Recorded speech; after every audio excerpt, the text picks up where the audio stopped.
Pearl. It was said that he had crippled and slain 100 young children and 10 old people by dint of vile sorcery, entered the cellars of innkeepers and other folk, shamelessly devouring such victuals and drink as he might lay his hands on, committed 10 robberies from churches, violently slain 44 persons by his hand alone.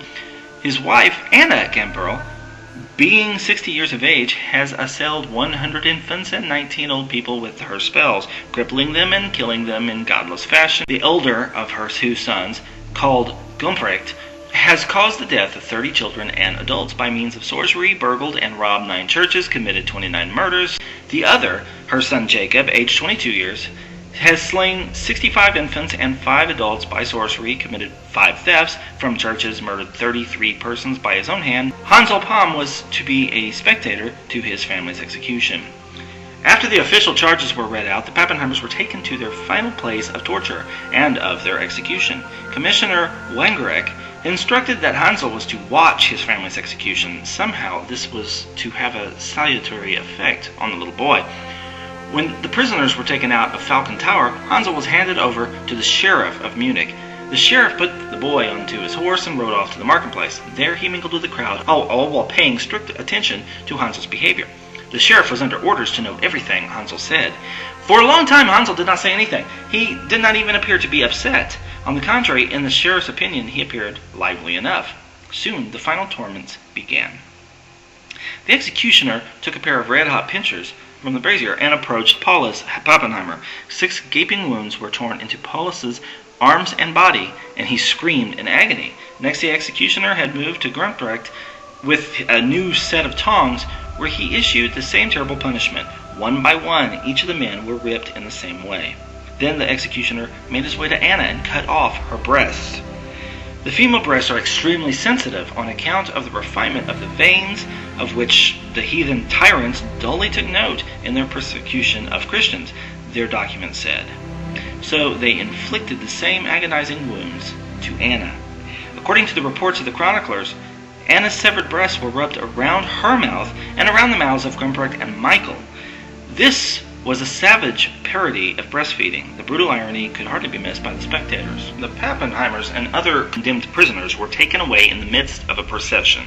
Hansel and the sheriff rode up to just behind the dignitaries at the rear of the procession, just as they reached their fair tower, where most of the spectators had gathered. Hansel exclaimed happily to the sheriff, "Look, look!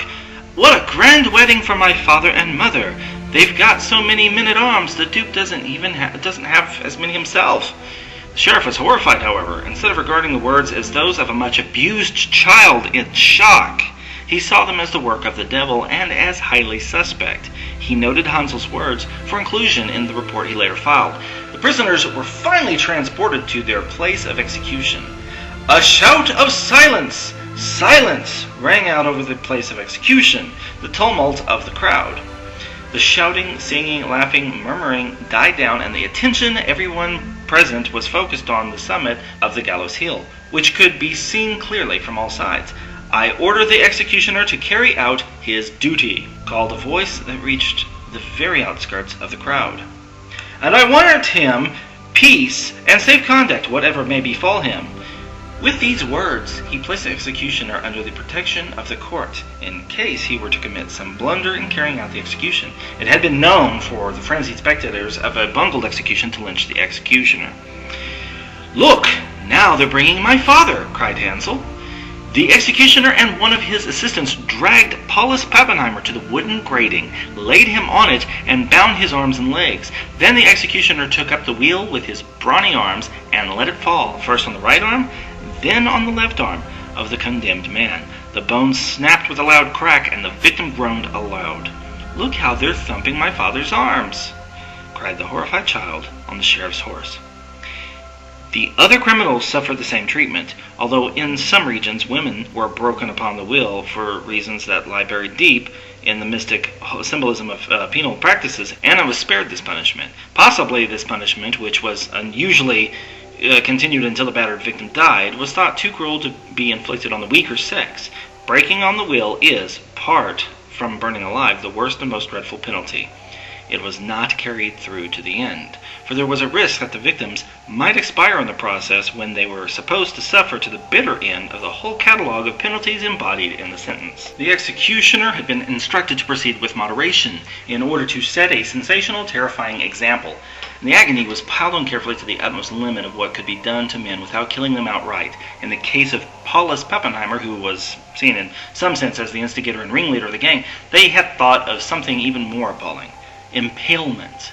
This is one of the most revolting punishments ever devised by the human imagination, and even in those days was hardly ever used. This is done by inserting a sharply pointed stake into his posterior, which is then forced through his body, emerging through the head, sometimes through the throat. This stake is then inverted and planted in the ground, so that the wretched victims, as we may well imagine, live on in agony for some days before expiring. But eventually, this was seen as too troublesome to carry out, and such criminals simply had a short spit thrust into their anus and are left to crawl thus upon the earth until they die. Crowds may see the agony and sympathize. So it was something that was not generally performed, but for Paulus it was. Two brawny retainers seized the victim as he writhed, groaning on the ground, and dragged him up the wooden planks that formed the ramp leading up to one of the central stakes. There they left him bound on top of the heap of brushwood. Then Anna was pulled up onto the pile alongside and tied to a wooden chair that had been secured among the bundles of faggots. Gumbrecht, Michael, Schultz, and the tailor were thrust onto the 4 other heaps of brushwood, where they were chained to the wooden stakes. Then the executioner's assistants dragged the gangways off the pyres. Pitch torches were lighted and thrust rapidly one after the other into the dry brushwood. Flames crackled and darted up to catch twigs and branches. Acrid smoke rolled up, blinding the victims, snatching their breath. Spectators' view of the culprits was increasingly obscured by smoke and leaping flames. The poor wretches could dimly be glimpsed, choking and writhing in the heat.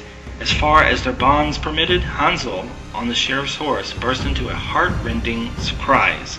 "My mother is squirming," he cried in despair. Because it was such an uncommonly cruel punishment, burning alive was rare.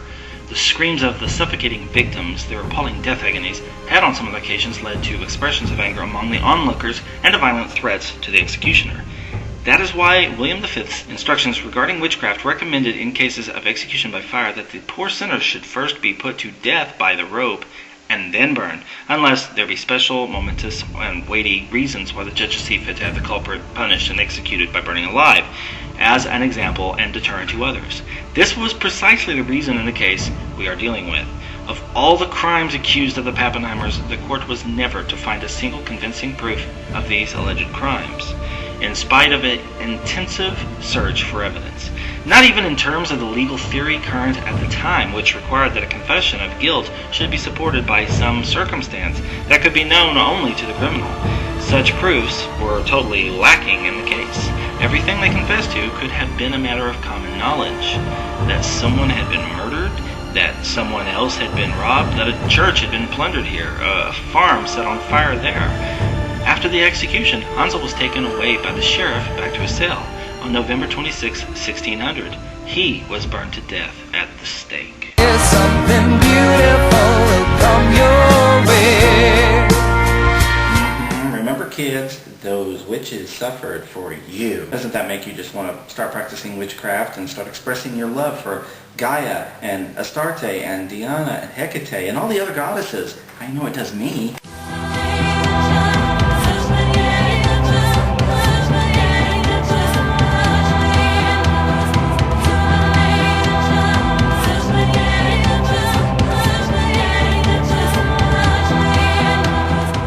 Of course, we're not the only people to have died because of religious persecution. There's also the time when the church released the Malleus Beastificarium, which was against people who fall in love with other species. You know, bestiality.